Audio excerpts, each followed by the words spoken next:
అస్సలాముఅలైకుం. ఈరోజు 13వ రోజు తయారీ జరుగుతుంది ఇఫ్తార్కి సంబంధించి. దానికి సంబంధించి మా వాళ్ళంతా పని మీద నిమ్మకమై కూర్చున్నారు. ఈడ పర్యవేక్షణలో మా మామగారు ఇక్కడ కూర్చున్నారు పెద్ద మనిషిగా.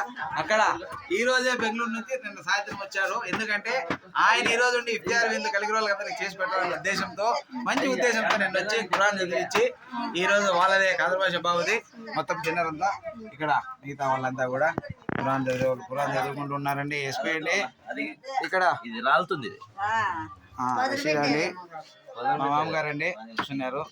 అంతా ఏం జరుగుతుంది ఎలా జరుగుతుంది అని పర్యవేక్షిస్తున్నాడు. ఏమో మాకండి ఈరోజు నిన్న వచ్చినారండి బెంగళూరు నుంచి. అనే దగ్గరుండి ఈరోజు ఇఫ్తార్ విందు తయారీ చేపిస్తూ తనే స్పాన్సర్ చేసి అన్ని తయారు చేపిస్తామండి. మా చెల్లె వసానప్ప ఆత్మపడగడు అదే ఎవరెవరి పనిలో చూడండి. రూహి అండి తన పనిలో దాని బిజీగా ఉంది. చూడండి చూడండి మా ఆయన కష్టపడుతున్నాడు. వాళ్ళ వేయంకులది కాబట్టి ఆయన దగ్గరుండి అన్ని పనులు ఆయన పర్యవేక్షిస్తున్నాడండి. దగ్గరుండి పడి అండి వాళ్ళ చెల్లెలు పని చేస్తుంది. ఆసిఫా ఎల్లంపాయి దాని కాదు రెడీ చేస్తుంది. ఆయన మా రియాజనండి బాగా నీట్ గా వచ్చి తిరగబోతు వేస్తున్నాడు. ఏం తిరగబోతు వేస్తున్నాడు ఆయనకే తెలియదు, కానీ తిరగబోతు వేస్తున్నాడు. ఓకే అండి ఆయన శుక్రియా అండి వచ్చింది ఇప్పుడే ఖురాన్ చదువుకొని కూర్చుంది.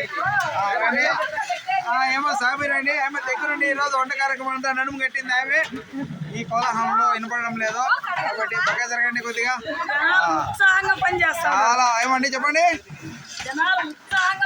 ప్రేమతో అభిమానంతో చూడండి పండునే బెంగళూరు నుంచి వచ్చి ఈరోజు రంగంలో దిగేసాడండి.